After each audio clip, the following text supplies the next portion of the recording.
Well, good morning, everybody, and welcome. I'm Deborah Gianolis, president of the Schultz Center, and we couldn't be more delighted to have all of you here to share this exciting news about a partnership with EdSpark, the festival that celebrates ideas.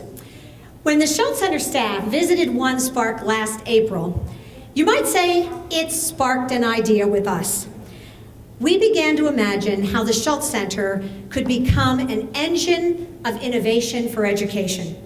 The Schultz Center was founded to empower educators by connecting them across school and district boundaries, both face-to-face in this magnificent building built by local philanthropists and the taxpayers of the state of Florida, and also virtually through the amazing internet connections that we have here at the Schultz Center.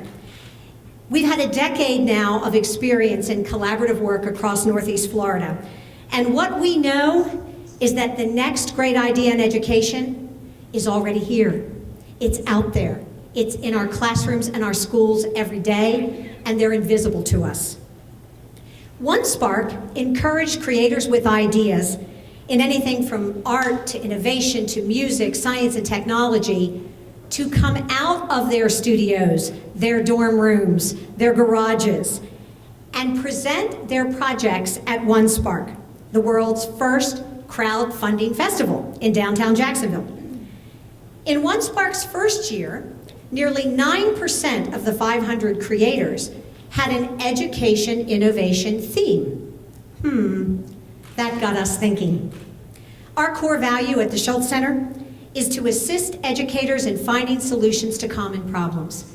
We believe we need to create the next generation of solutionists. So we ask this question: how do we coax the next generation of solutionists out of their isolated classrooms and schools to engage with each other and to imagine a transformation of learning?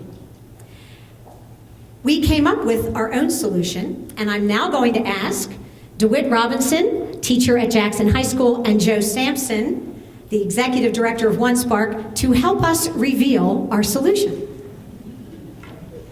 All right, ready? 1, 2, 3. Ta-da! It's called EdSpark. And yes, that is a hashtag in the logo.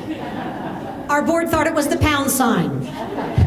And I want to recognize our board members who are here today because they have absolutely 1,000% supported this effort to go all out with a bold idea.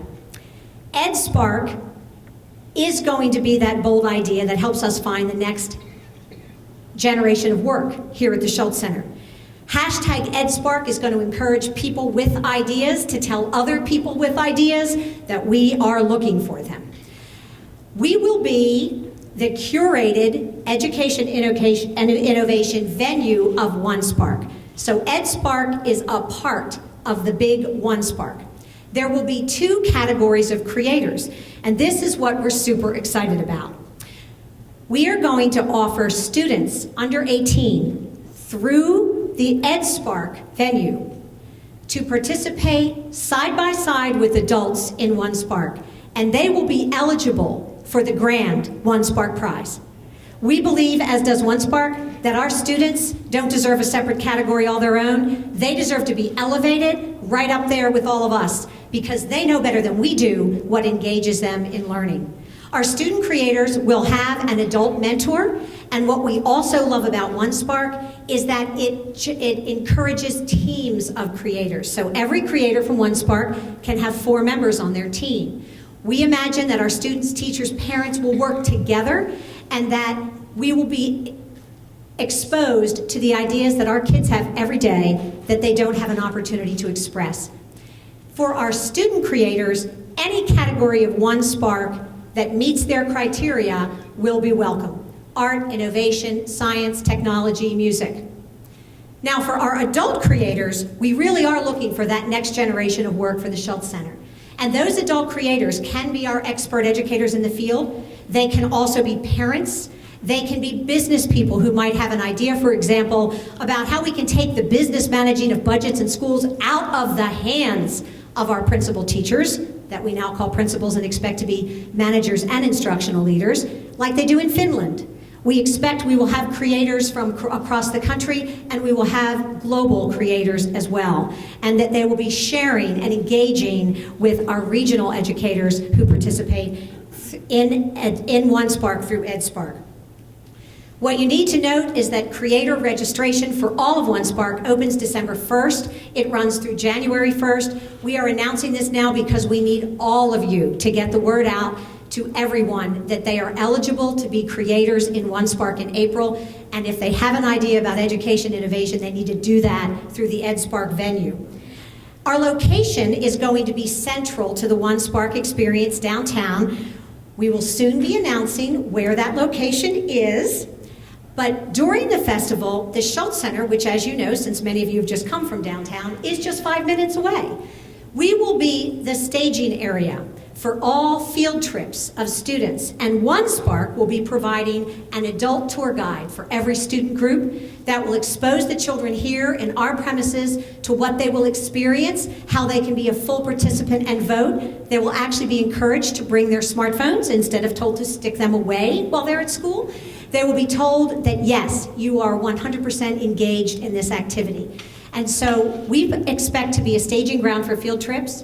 We also expect, and I'm glad to see some of our arts community here today, that we will use the EdSpark venue to showcase some of the terrific talent, both in performance and visual arts, that we have from our students from throughout our region.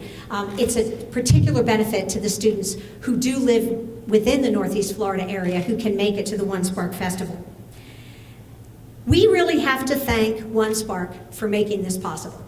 Last year, OneSpark brought 130,000 people downtown Jacksonville to engage with 500 creators over 5 days. If you were not there to experience it, you better be this year.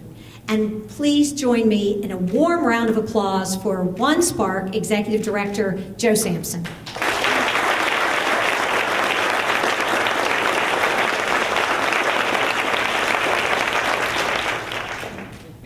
Well, first I just want to say thank you to Deborah and to the entire Schultz Center team, not only for bringing this idea to life, but also for taking a leadership role for education in our community. You know, OneSpark is built to help connect great ideas to resources, and upon the belief that those ideas can come from anywhere. With the Schultz Center's commitment to innovation and education, we could not be more pleased to have them curating a venue specifically for education-based creator projects at OneSpark 2014. Next year, OneSpark is going to feature $300,000 in crowd funds and cash awards for creators, as well as unlimited individual contributions from backers and attendees. And those backers and attendees will be able to contribute from anywhere via the OneSpark mobile app or using the online platform at beonespark.com.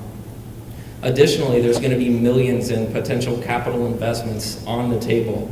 Those dollars are going to be made available through private investors and venture capitalists through KIN, Jacksonville's relationship-based accelerator.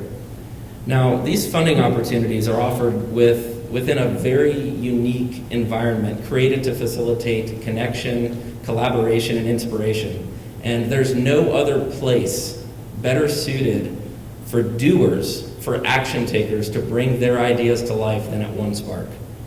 OneSpark 2014 creators, including EdSpark hosted creators, will have everything they need to help them take their ideas to action. And OneSpark, along with the Schultz Center, I think we're all very excited to see those projects that they bring to OneSpark in April. Creator registration does open on December 1st at beonespark.com, so we're only about 3 weeks out from creator registration opening. It seems like only yesterday we were there in 2012. But we're 3 weeks away from registering creator projects, and we've got an awful lot to look forward to as we continue to work together with the Schultz Center to drive education-based creator project registration. And we could certainly use all the help we can get from you guys. Thanks so much.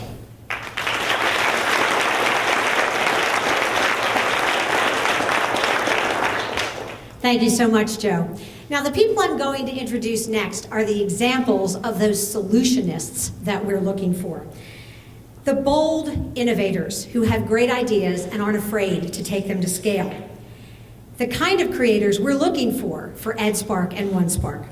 DeWitt Robinson is a high school teacher at Jackson. He is also the father of 2 boys, ages 5 and 7. And if any of you are parents of young children or grandparents perhaps, you know that it's pretty hard to keep your telephones, your computer, your iPad out of their hands. And so what DeWitt recognized is that his high school students who don't have access to 21st century learning tools are going to be behind. They're going to be behind his sons if they don't have access to that. And he is frankly not prepared to wait for the state of Florida or whoever it is who's going to actually put these technology tools in the hands of kids. So he came up with an idea to do that on his own. But what makes DeWitt an example of what we're looking for is he's not content to stop with his kids in his classroom. He wants every teacher and every child to have the opportunity that his 5 and 7-year-old sons have. Please join me in welcoming DeWitt Robinson to hear his story.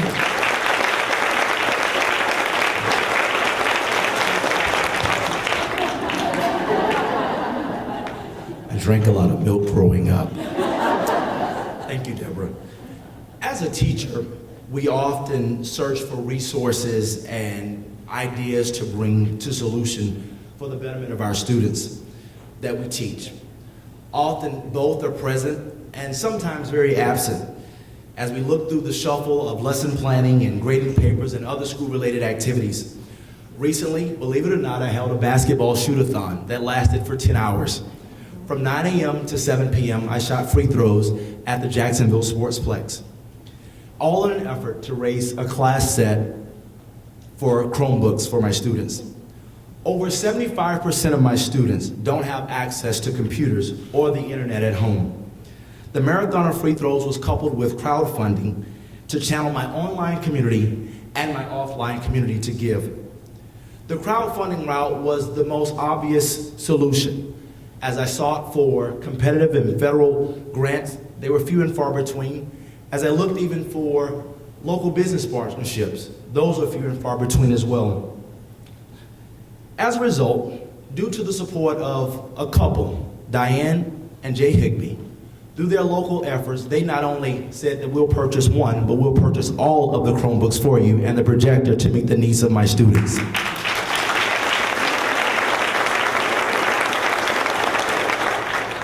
One of the things that I've realized is not about having the latest or coolest gadgets. Yes, my sons have access to iPads and other things that my wife and I have purchased for them, but it's about engaging students. And when students are engaged, academic achievement skyrockets. As Deborah indicated, if we don't do what we're supposed to do, by the next generation, who's to say where we will be 15, 20 years from now? OneSpark, with the partnership of EdSpark, has the potential to radically shift the education paradigm.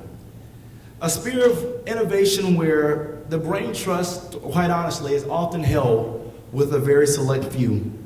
And the dollars to move the projects forward are often tied to those that are well connected.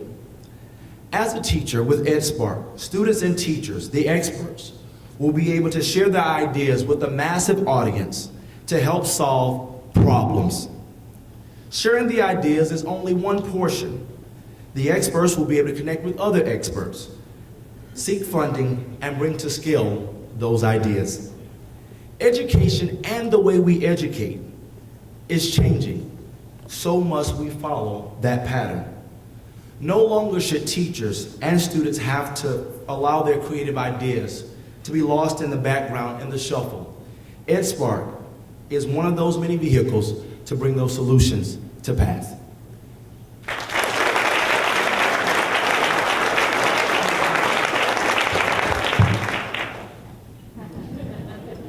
Good thing that moves, huh? Thank you, DeWitt. And I hope that through participating in EdSpark, as I hope you will, you may find some more angels out there who will help you and many more students.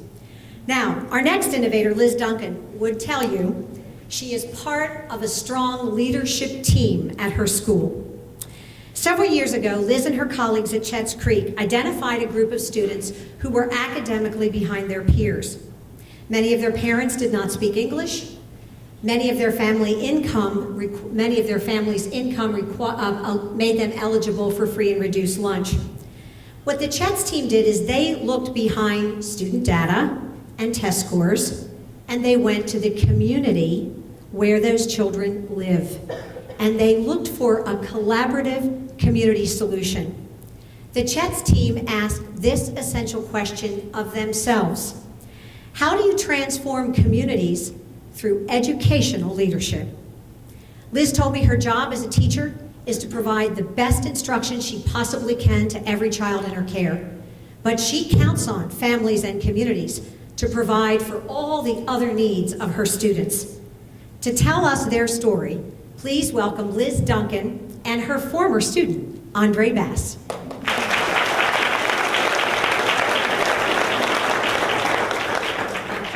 I'm so excited to be here. I'm so excited that the Schultz Center and EdSpark have created this amazing opportunity for us to be able to showcase some of the positive and wonderful things that are going on in Jacksonville right now in education. You know, as a teacher, I wake up every day with one hope. And that one hope is to spark the imagination of the children in my care and also create a learning environment where they feel safe to take healthy risks and learn whatever it is they need to learn to reach their full potential. But sometimes what we have as teachers, just like what Mr. DeWitt was explaining, is just not enough. I've had beautiful professional development right here in the Schultz Center for years and years. But none of those teaching strategies were going to be enough to be able to reach the children in this particular neighborhood that my leadership team was so concerned about. So one day at that table, we were all discussing, as usual, what are we going to do? What are we going to do? We got to find a solution. So, being the solutionists that they are, we decided, you know what? We've got to stop talking about it and we've got to go. It's time for us to leave the school and go into the community. Now, teachers are about the craziest bunch of people you would ever imagine to ask them to volunteer their time, because we already work a lot of hours at the school and at home and on the weekends to make sure that we've provided the very best plans and the very best resource facilitation for our kids. But we did it anyway. We said, come on teachers, let's go figure this out. We're going to go into the neighborhood and we're going to create a learning environment and a special media center with the help of my magical media specialist, KK Cherney, in the clubhouse at a local neighborhood. And so we did. We went to the neighborhood. The management said, okay, sure, you can have some space here. And what they've learned as a very important primary business partner of ours is that we created an amazing amenity right there within their community. And so then we got to thinking, lots of other folks could do this exact same thing too. This is an after-school special place for kids to do homework. That's not an original idea. But the spark that is driving the magic of the MARC, McKinsey's Academic Resource Center, is that teacher volunteers leave the school and they go over and they work with their children within their own neighborhoods. And it's just amazing for a child to come up to the center and they'll say, Miss Duncan, what are you doing here? Actually, that's what they said 3 years ago. Now it's, Miss Duncan, do you live here? So after several years of that, we realized that we needed some help to do that the teachers couldn't do it on our own. The leadership was amazing, but we needed some help. So we started building partnerships with faith-based organizations, full-service schools, and business partners like Chick-fil-A and other businesses that love serving children, and that they know that really and truly to make a difference in Jacksonville and throughout the state of Florida, they've got to invest in our children. So it's through these collaborative partnerships that we've been able to grow and expand our programs. But then one day, our dreams really came true when we met the Mackenzie Wilson Foundation, and they adopted us and gave us the ability to pay a staff person to be the educational liaison between the community and all those business partners that we had created, and also with those families that so desperately need those supports. It's the wraparound resources that the Mackenzie Wilson Foundation and all of the other partners have provided that are really making a difference in the lives of our children and our families. The most important thing is that now we see a spark of hope in the eyes of our families and our children that was not there before. We have parents wanting to lead groups. We have parents wanting to create resident councils in our neighborhoods and start becoming more empowered to take over and become, quality partners in their children's education. These are the same parents that couldn't come to parent conferences 3 years ago. Or we would have to take an IEP to their house to get it signed and have a conference there. So now they're coming to us, and it's absolutely beautiful. And none of this would have been possible without all of these amazing partnerships. But you see, it was that spark of education, intuition, from that teacher leadership table that made all of this possible. And I'm so excited to know that EdSpark is going to give us an environment where other teachers all over Northeast Florida can come out and share what they can do. Because like Deborah said, the answers are here. We know how to educate children. We know what we need to do. One thing, education is key, and it is key to transforming a community, but the schools can't do it alone. We have got to come together as a community through partnerships and other creative out-of-the-box strategies like community-based education and engage these families. And I cannot wait to see what kind of sparks are ignited at the EdSpark Festival.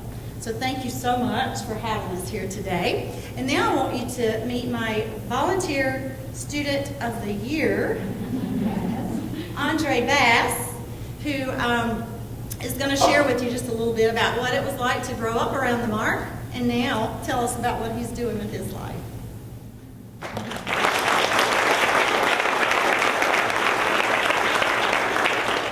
Like Ms. Duncan said, I need help, and they saw the help that was needed in my community, the teacher volunteers. And they opened up the Mark, and I took the chance, I took what was given, and I went there, which they had the computer resources, the books, the teachers coming, and I thought, if teachers can come, as long as I'm in school, as long as they're in school, and they're in school longer than I am, and they can give their time, and still go home to their families, why can't I also give my time after I learn and after I come and do my studies? So me being there in my community, I gave back to my community as well as learn in my community. I graduated by the help of them, and they're opening the doors for my success.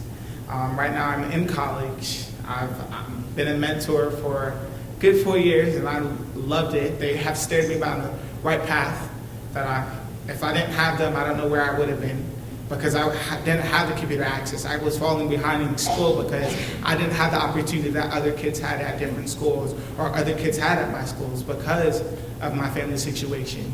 But because them seeing me and needing the help that was needed in my community, I am here today to say that I am a successful person because of them. And I'm not sure if I ever told you, but thank you.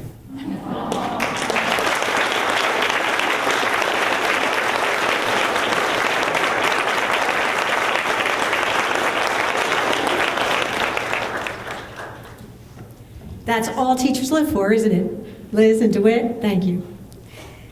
And thank you to Liz and Andre. You are the reason why we say at the Schultz Center, the experts are you. It's you in the field. It's not somebody who flies in out of town. It's you guys. Now, dates we have to pay attention to. December 1st, creator registration opens. It goes through January 31st. We need you to encourage, get the word out to your friends and colleagues. Get these kids, educators, adults with ideas to come visit our website, schultzcenter.org, which will take you to the EdSpark and the OneSpark page. We're going to tell you about another date that we'd like you to remember, January 7th. That's right after the new year, as you might guess. And we'll be holding an open house here at the Schultz Center for any educator, any parent, any adult, and any student who might want to be part of OneSpark through EdSpark. We will also be live streaming that event so that creators from far away will be able to join us as well and learn more about this effort. You've each been provided, or you will be provided, with an EdSpark fact sheet on your way out, but this is the time now for questions from, let me ask the media first, and then if anybody in the audience has a question, I'd be happy to address it or ask one of our panelists to address it as well. Any questions? Did we make it that crystal clear? Wow. Okay, no questions, not even from the audience, okay? Well, as I said, you can go to schultzcenter.org. You can also follow us on Facebook, Instagram, and Twitter. That would be #EdSpark.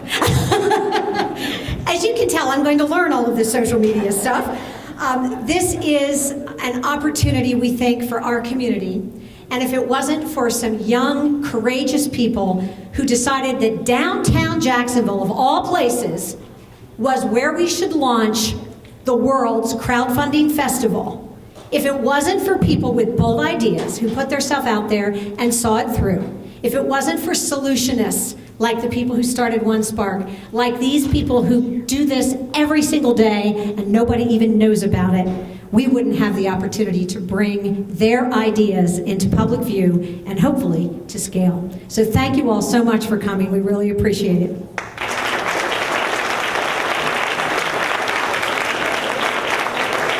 I just want to say two things that have happened in the last couple of days and why OneSpark is a spark that sets off another spark and another spark.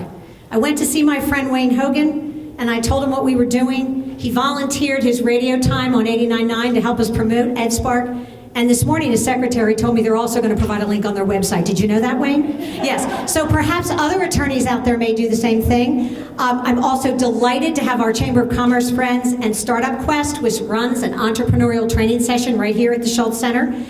And we've already had some conversations this morning about really looking into grants for social entrepreneurism that could help generate work here at the Schultz Center through the Education Innovation Initiative. So thank you. We have every belief that this idea will spark many, many more, and we welcome all of you to be partners in this venture because none of us can do this alone. We have to all be together so that there will be more students like Andre Bass who can come up here and talk about their success. Thanks again. Oh, Connie Hodges has a question. Knowing you, I bet you're looking at involving a lot of youth organizations around the community. Can you tell us a little about that? Well, I want to thank United Way as well for helping us get the word out to all the youth-serving organizations. You know, when we went to OneSpark with this idea, and Joe and his team said, well, do you engage with students every day? And we said, well, no, we really kind of deal with the adults who care for them. And he said, well, do you have access to students? And we said, sure we do. Yeah, absolutely we have access to students. And then we walked away from the table and said, oh my gosh, how are we going to have access to students? Because when you have a great idea, you figure it out. You find a way to make it happen. And we know who the wonderful partners are in our community. City Year is here. Communities and Schools is here. Communities and Schools last year was able to volunteer at OneSpark. And one of their students realized that she could be a creator. And she had no idea until she went there that if with an adult mentor, she could be a creator. And she had an idea. We sometimes underestimate what our young people are thinking. And it's really time we ask them. And it's really time we asked our parents, how is it you want us to engage with you? What's your idea about how to engage? Instead of us telling them, I think about being a parent volunteer in my children's public school, and it was hard. Most mothers today are working. And I really couldn't do what my mom did and bring cupcakes, at 11 o'clock for the birthday party. But we found ways. We found ways that they could use my gifts, and I think that's what we have to have a conversation about. So again, thank you all. We appreciate your time. W.C. Gentry has a question. Russell Newton has a question. My board members.